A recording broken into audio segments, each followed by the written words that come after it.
Captain Yuna stood at the front window of her ship, the Horizon, and watched the massive space station grow larger. After 200 years of trying, humanity had finally built a ship fast enough to reach the stars.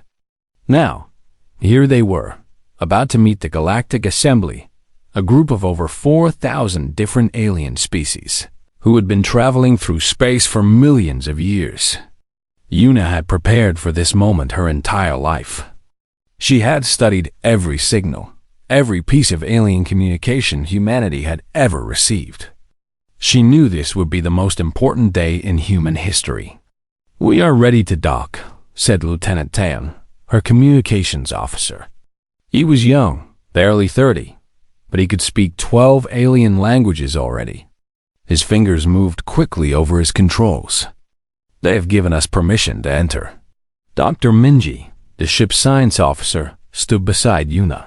She was older, with gray streaks in her black hair and kind eyes that had seen many strange things. "I expected more excitement from them," she said quietly. "Their messages have been very cold." Yuna had noticed it too. When humanity first made contact 6 months ago, the aliens had seemed curious. But as the weeks passed, their messages became shorter, colder. By the time the Horizon launched, the assembly had stopped asking questions about Earth entirely. The ship docked with a soft sound. The doors opened and Yuna led her crew of 50 humans into the station. The hallway was enormous, big enough to fit a small city inside. Thousands of aliens walked through it, creatures of every shape and size. Some had wings. Some had too many legs. Some floated in the air or rolled on wheels made of their own bodies. But something was wrong. Every alien that saw the humans moved away. Not running, not screaming, but carefully, quietly stepping aside. Parents pulled their children close. Old creatures lowered their eyes. It was not hate that Yuna saw in their faces. It was fear. "Why are they afraid of us?" Taeyeon whispered. Yuna did not answer. She kept walking toward the assembly hall, where the leaders of the galaxy waited. But with every step, the crowd grew thinner. By the time they reached the great doors, they were completely alone. The assembly hall was a massive room filled with floating platforms. On each platform sat representatives of different species. Yuna counted hundreds of them, all watching in silence as the humans entered. At the center, on the highest platform, sat a being made entirely of light. It had no face, no body that Yuna could understand, just crystals of pure energy arranged in a shape that suggested something ancient and wise. This was the Velthari ambassador, representative of the oldest species in the galaxy. The Velthari had existed for over 3 billion years. They had seen stars born and die. They had watched countless species rise and fall. "Welcome, humans," the Velthari said. Its voice was soft, like wind through leaves. "We have been watching your species for a very long time." Yuna stepped forward and bowed. "Thank you for receiving us. Humanity is honored to finally join the galactic community. We come in peace, hoping to learn and to share." "You misunderstand," the Velthari interrupted. "You are not joining us." The words hit Yuna like a punch. Around the room, other ambassadors shifted nervously on their platforms.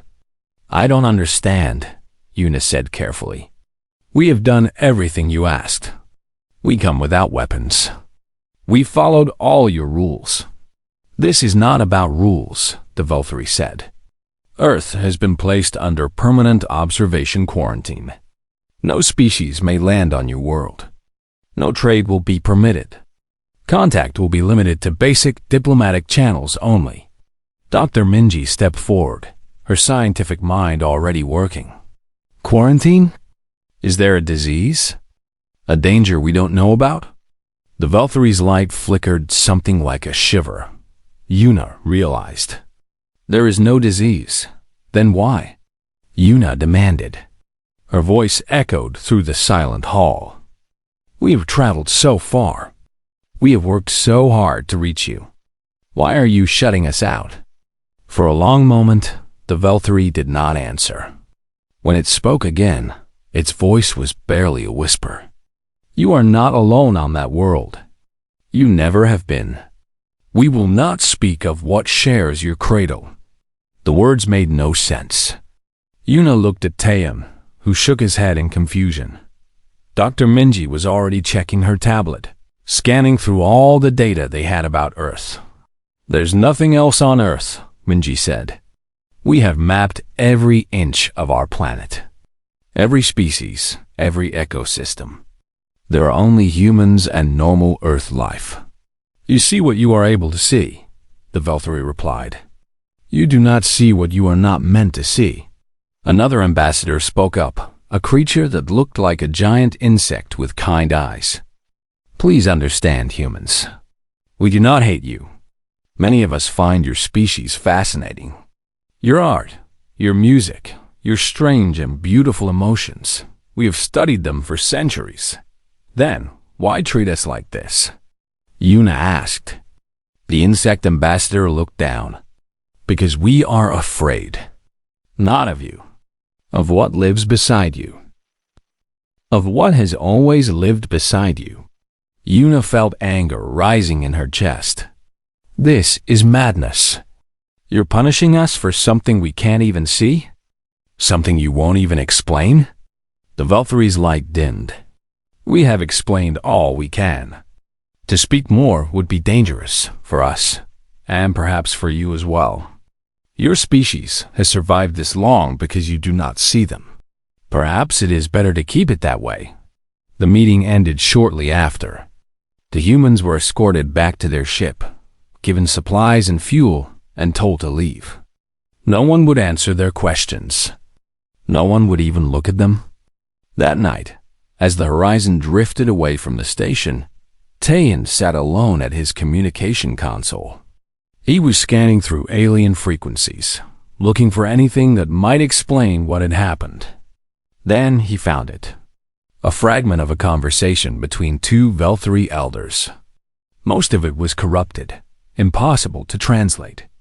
But one phrase came through clearly, and when Taeyeon read it, his blood went cold. They do not see them. They have never seen them. Perhaps that is the only reason they survived. Taeyeon stared at the words for a long time. Then he stood up and walked to Captain Yuna's quarters. She needed to see this. Humanity needed to understand. Something was on Earth. Something that terrified the oldest beings in the universe.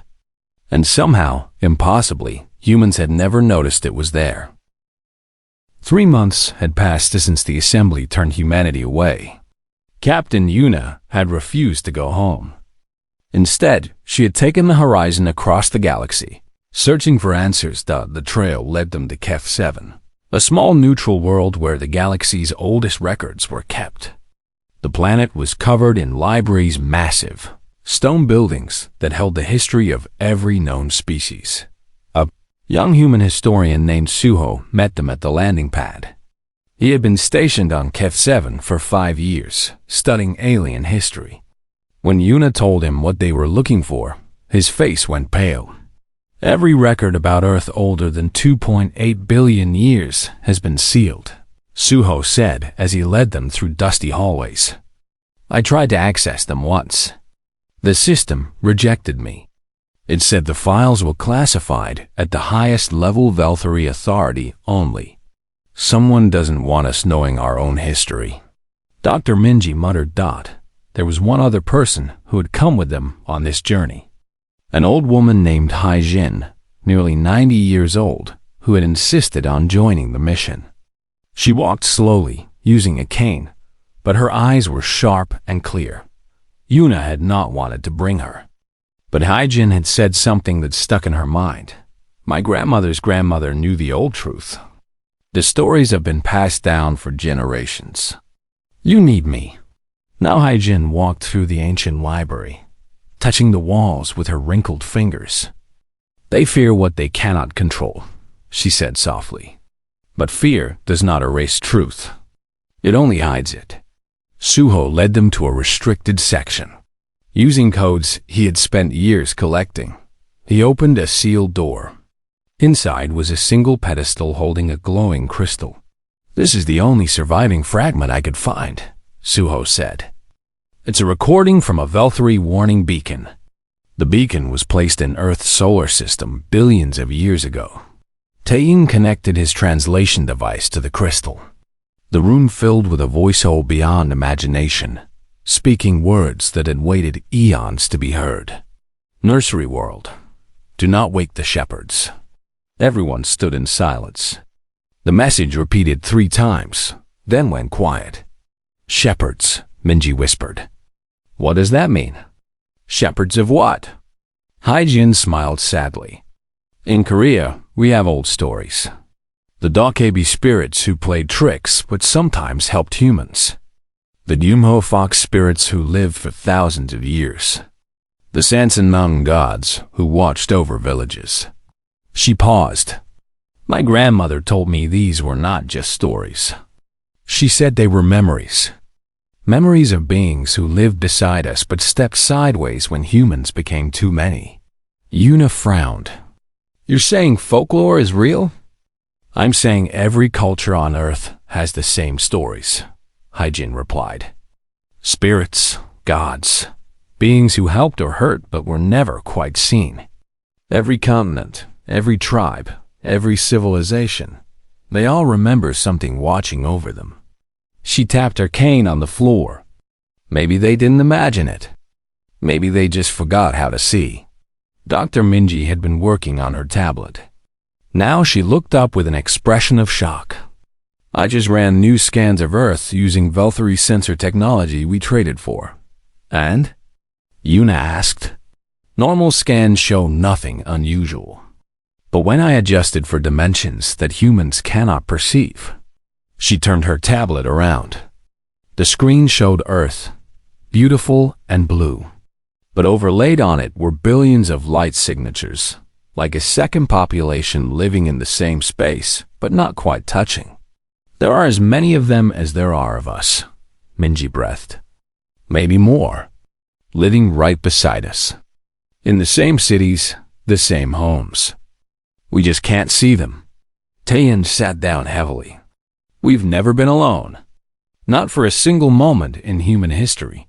Before anyone could respond, a soft light filled the room. They turned to find the Velthari ambassador standing in the doorway. It had followed them. "You should not be here," the ambassador said. But its voice was not angry. It sounded tired, sad. "We deserve to know the truth," Yuna said firmly. The Velthari was silent for a long moment.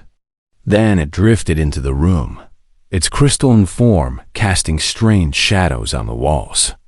3 billion years ago, it began. My species was young. We were explorers like you. We found Earth, a small blue world filled with simple life. We decided to make it ours. The light dimmed slightly. We were erased. Not killed, erased. The shepherds removed us from existence itself. They took from us even the memory of what happened. All we know is that one day, 10,000 Velthari ships approached Earth. The next day, those ships had never existed.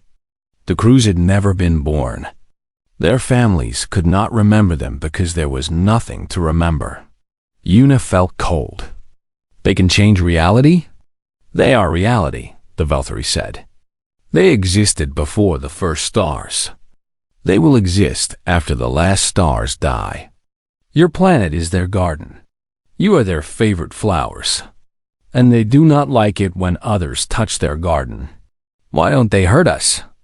Suho asked quietly. "Because they love you." The Velthari's voice cracked with something like envy.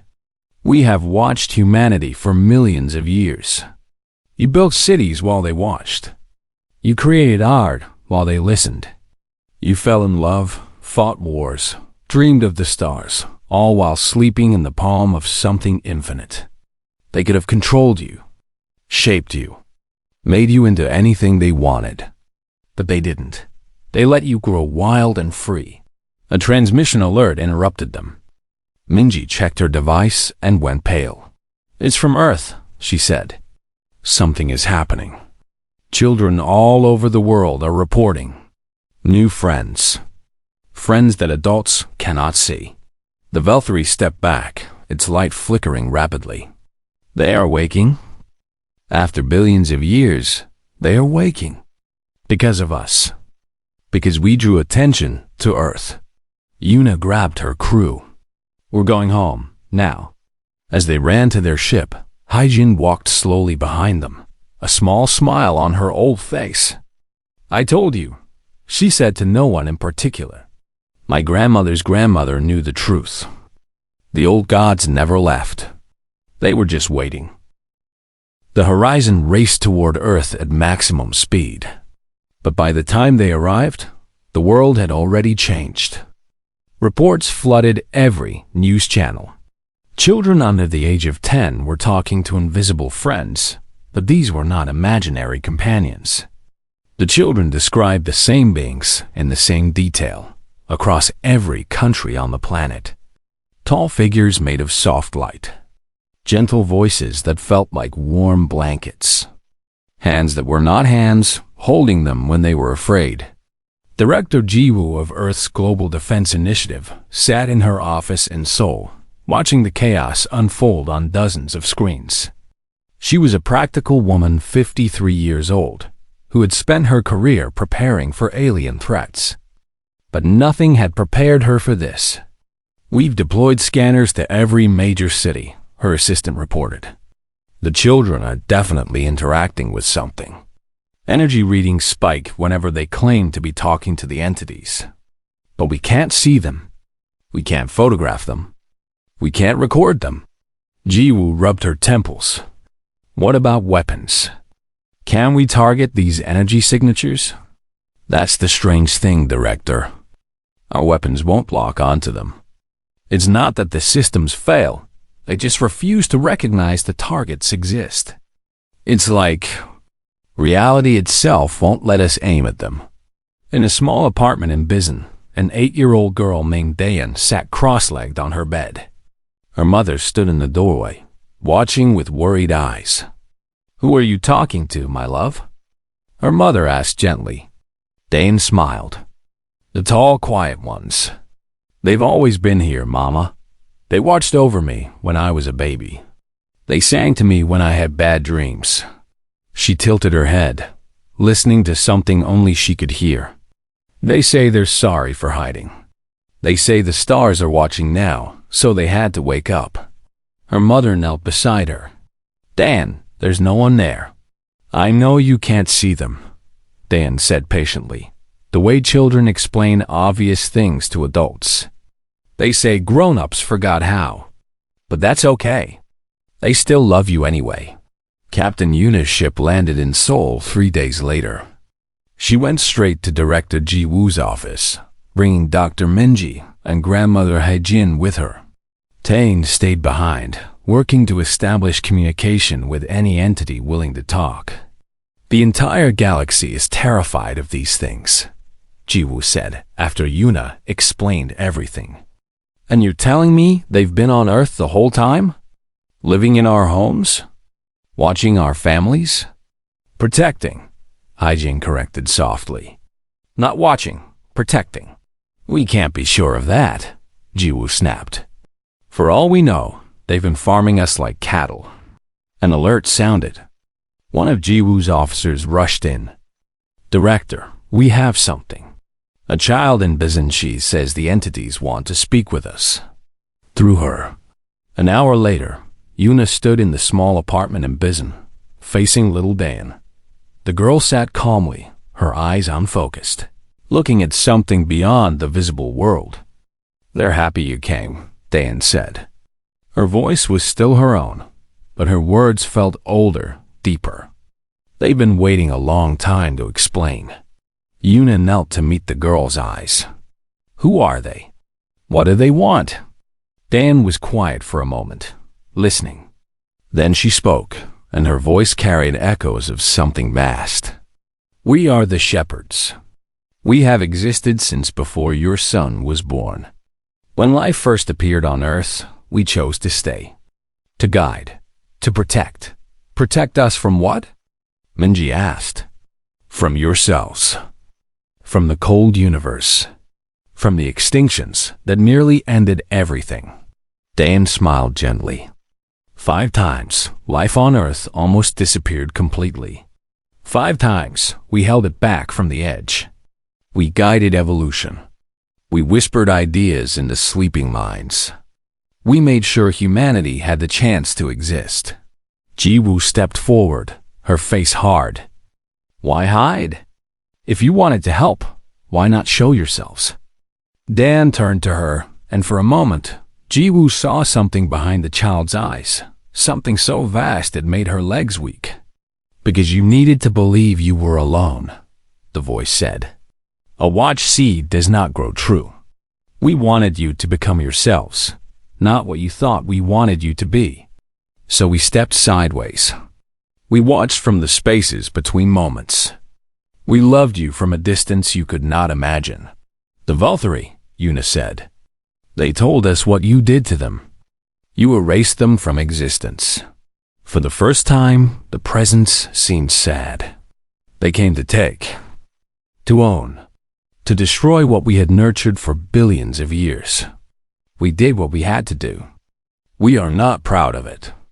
But we will always protect our garden. Grandmother Haijin stepped forward and bowed deeply, the way Koreans bow to honored ancestors.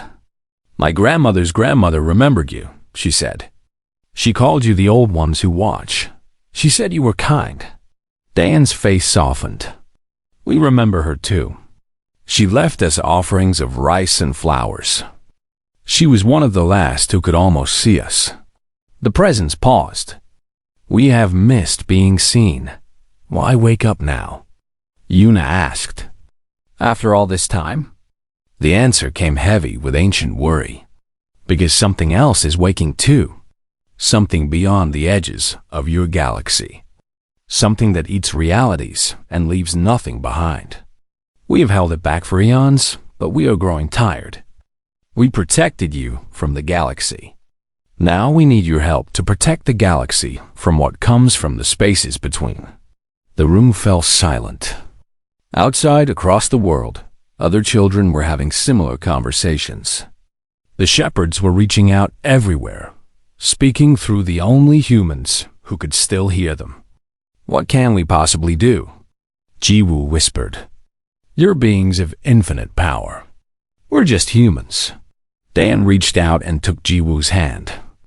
Her touch was warm, real, the hand of a normal little girl. That's exactly why we need you, the shepherd said through her. You are small and brief and fragile, but you love so fiercely. You hope so stubbornly. You fight so bravely for things that will outlast you. We have forgotten how to do that. We need you to remind us. Yuna looked at her crew, at Director Jiwoo, at the old woman who had known the truth all along. The universe had just changed forever. Nothing would ever be the same. But somehow, standing in that small apartment, listening to ancient beings speak through a child, Yuna wasn't afraid. She was ready. Tell us what you need, she said. Humanity is listening. 6 months after the shepherds revealed themselves, the galaxy was in chaos. Ambassador Yunji stood before the Galactic Assembly, the same hall where Captain Yuna had been rejected. But today, every seat was filled. Every species was watching not with fear anymore, but with desperate hope and terrible uncertainty. You want us destroyed, Yunji said calmly, looking at a delegation of insect-like beings who had demanded Earth be wiped out. You think if you kill humanity, the shepherds will go back to sleep and everything will return to normal. We want safety. The insect ambassador clicked. For 3 billion years, the universe has operated on rules we understand. Now you bring chaos, uncertainty. You bring beings who can unmake reality itself. Yunji smiled gently. She was 45 years old, a diplomat who had spent her life finding common ground between enemies. This was the greatest challenge of her career. "Let me tell you what the shepherds told us about themselves," she said. "They are tired. They are ancient beyond our understanding, but they are not all-powerful. For billions of years, they have stood alone against the darkness at the edge of the universe. They asked nothing from us because they loved us too much to burden us. But now they are asking, and we have to decide what kind of species we want to be." On Earth, a different kind of battle was being fought. General Dongwook stood in a military bunker beneath the mountains of Gangwon Province. He was a hard man, 60 years old, who had spent his life preparing for war. Now he saw an opportunity. "The shepherds could make us gods," he told his loyal officers. "With their power, humanity could rule this galaxy. Every species that looked down on us, every empire that called us primitive, they would bow before us." His officers nodded eagerly. They had already made plans. First, they would seize control of Earth's government. Then they would force the shepherds to serve humanity. With beings who could reshape reality, nothing could stop them. But they were not alone in the bunker. Dongwook suddenly felt a presence in the room. Not hostile, not threatening, just there, watching. "Show yourself," he demanded. The air shimmered. For just a moment, Dongwook could really see what had been standing beside him his entire life, that it was vast beyond words. Not big in the way a mountain is big, but deep in the way the ocean is deep. It had eyes that held galaxies, hands that cradled stars. It was beautiful and terrible, ancient and forever young, and looked at Dongwook with something that broke his heart: pity. "You wish to use us for conquest," the shepherd said directly into his mind. "Let us show you what that path holds." Dongwook's vision filled with images.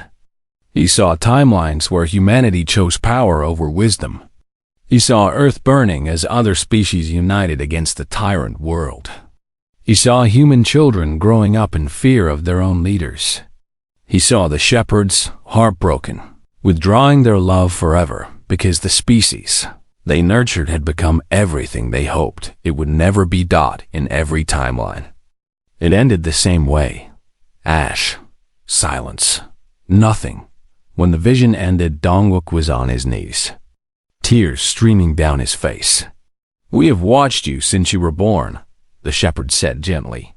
"We saw every kindness and every cruelty. We know what you are capable of, the worst and the best.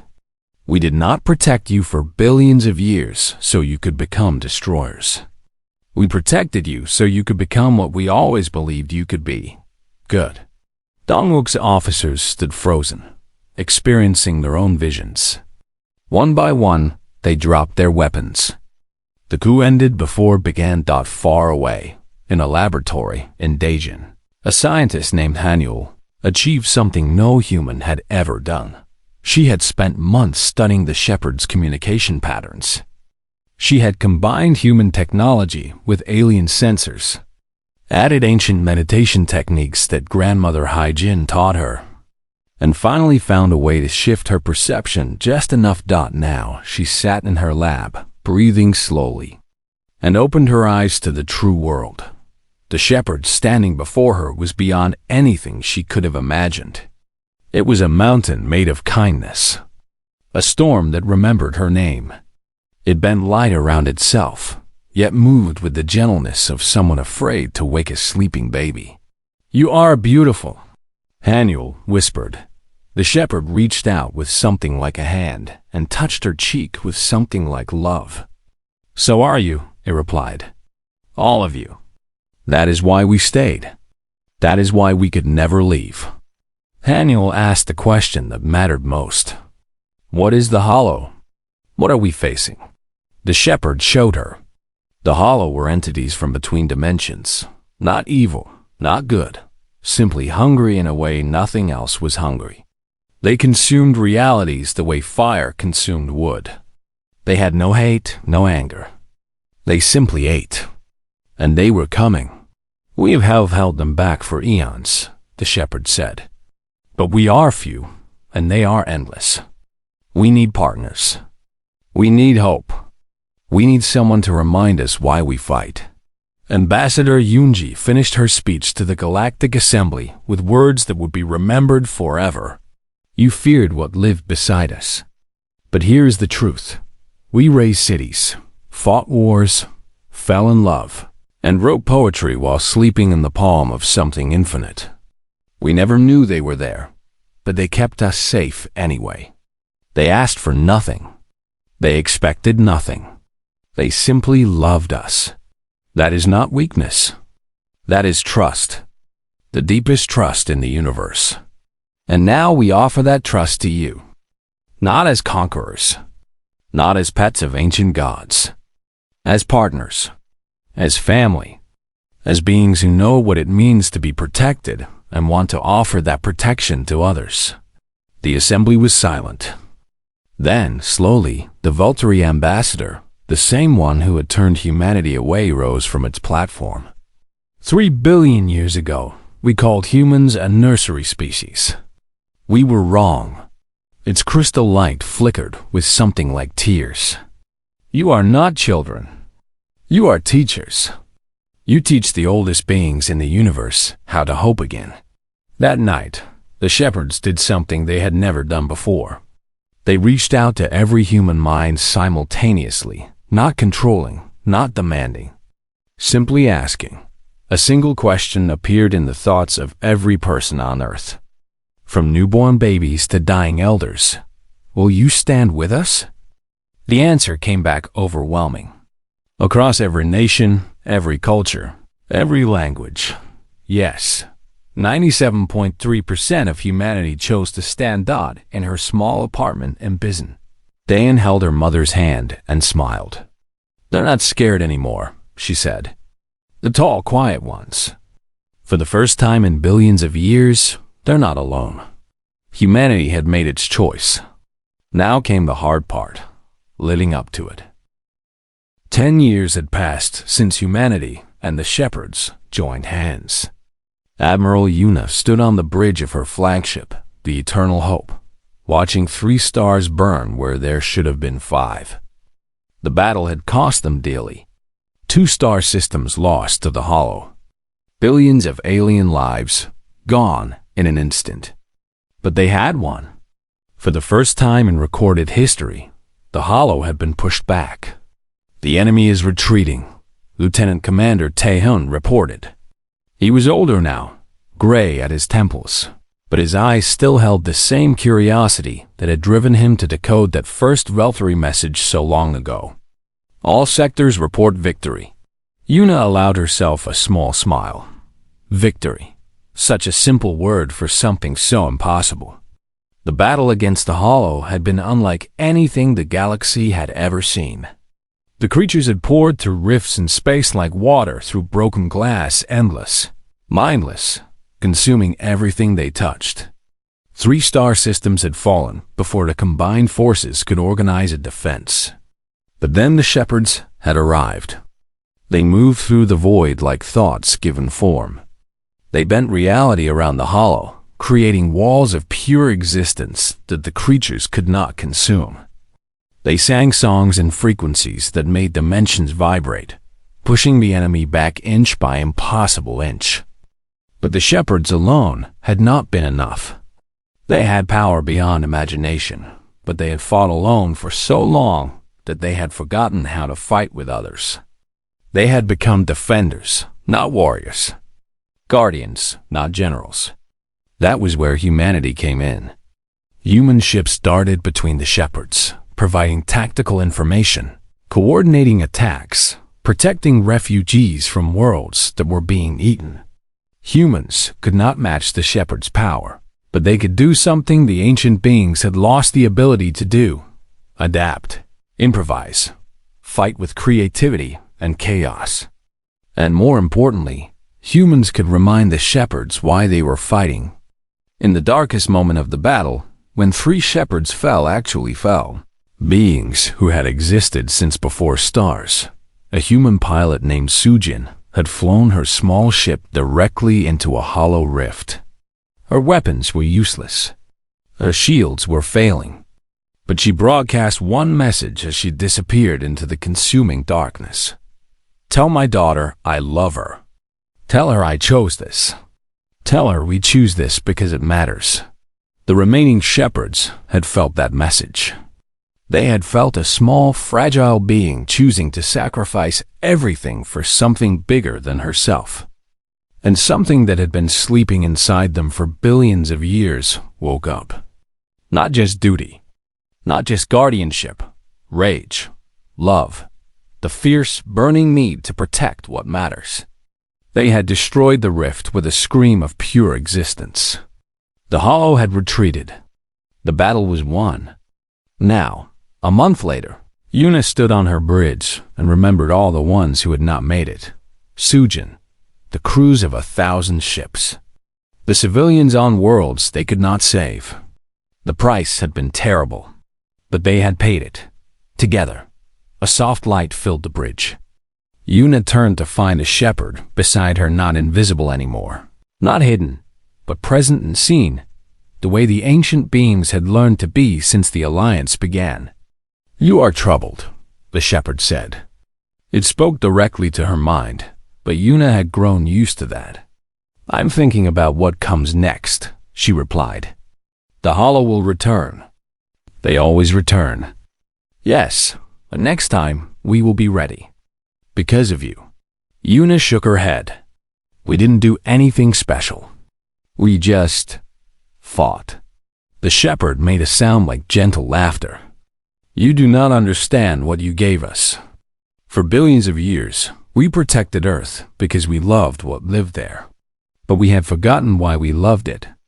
We had become machines of protection, doing our duty without understanding it.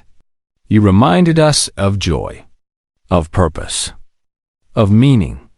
You showed us that small lives, brief lives, can matter more than endless existence. On Earth, in a park in Seoul, the world had changed in ways that would have seemed impossible a decade ago. Dan, now 18 years old, walked along a path lined with cherry trees. Beside her, clearly visible to anyone who wished to see, moved a shepherd. Children ran past them, laughing, some human and some not. The galaxy species had finally begun to visit Earth, no longer afraid of what lived there. Dan had become the first true translator between humans and shepherds. She could speak both languages fluently, could exist in both worlds at once. She had spent her teenage years teaching others how to see, how to hear, how to understand beings that existed perpendicular to human reality. Now she was helping build something new. The ambassador from Veltharis is waiting, her assistant said, jogging up beside her. She says she wants to see the memorial. Dan nodded. The Velthari had sent their first official ambassador to Earth just last year. The first Velthari to set foot on the planet since they had been erased 3 billion years ago. She had wept when she arrived. Her species had no physical eyes, no liquid tears. But she had wept anyway. The memorial stood at the center of Seoul, where the old government buildings had once been. It was a garden, not a monument, not a statue, but a living garden where human plants grew beside species from 100 worlds. At its heart was a simple stone with words carved in every known language. They watched over us. Now we watch over each other. The Velthari ambassador stood before the stone, her crystalline form flickering with emotions her species had never allowed themselves to feel before. Dan walked up beside her. My ancestors tried to take this world, the ambassador said quietly. The shepherds destroyed them for it. For 3 billion years, we have been afraid. And now? Dan asked. The ambassador's light brightened. Now I understand. The shepherds did not destroy my ancestors because they were cruel. They did it because they loved something worth protecting. If I had found such love, I would have fought for it too. She turned to face Dan. I would like to learn. I would like to understand what it means to love something small and brief and fragile. Will you teach me? Dan smiled, the same warm smile she had worn as a child, when she first told her mother about the tall, quiet ones. That's what we're here for. Far above Earth, Admiral Una stood at the observation window of her flagship, watching the planet turn slowly in the darkness. The shepherd stood beside her, its vast form somehow fitting into the small space of the bridge. They thought we were pets, Una said softly. Then they thought we were parasites. Now what are we? The shepherd considered the question with the patience of something that had existed since before the stars. You are gardeners, it finally said. We raised you in a garden we had tended for billions of years. Now the garden has grown, and you tend it with us. Not as servants. Not as tools. As family. Una felt tears prick her eyes. We almost failed. There were moments when we almost chose the wrong path. Yes, but you didn't. That is what makes you remarkable. You had every opportunity to become tyrants, and you chose to become partners instead. You had every reason to fear us, and you chose to trust us instead. That choice, that small, fragile, human choice, changed everything. Una looked back at Earth, at the planet that had been the cradle of humanity, the nursery of the shepherd's longest dream. What happens now? She asked. Now we grow together. We make mistakes together. We learn together. We face the darkness together. The shepherd's presence wrapped around her like a warm blanket, like a parent's hug, like the feeling of coming home. We are no longer alone. Neither humans nor shepherds. Neither Earth nor the galaxy. We are together now. And together, we will make something beautiful. In the garden in Seoul, Dan took the Veltri ambassador's hand and led her toward a bench beneath a cherry tree. A shepherd drifted beside them, visible now to all who wished to see. In space, human ships patrolled alongside alien vessels, guarding the rifts where the hollow might return. Across 1,000 worlds, the story was being told. The story of a small blue planet that had slept in the palm of something infinite and never known it. The story of beings who could reshape reality but chose instead to nurture a single world for billions of years. The story of a species so stubborn, so hopeful, so fiercely alive that they reminded the oldest beings in the universe why existence was worth protecting. They had thought humanity was alone.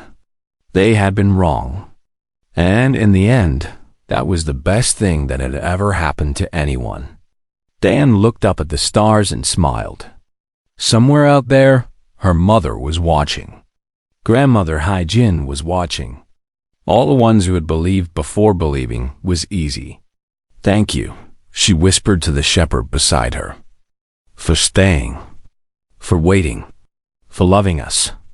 The shepherd's response filled her heart with warmth that would last a lifetime. Thank you for being worth the wait.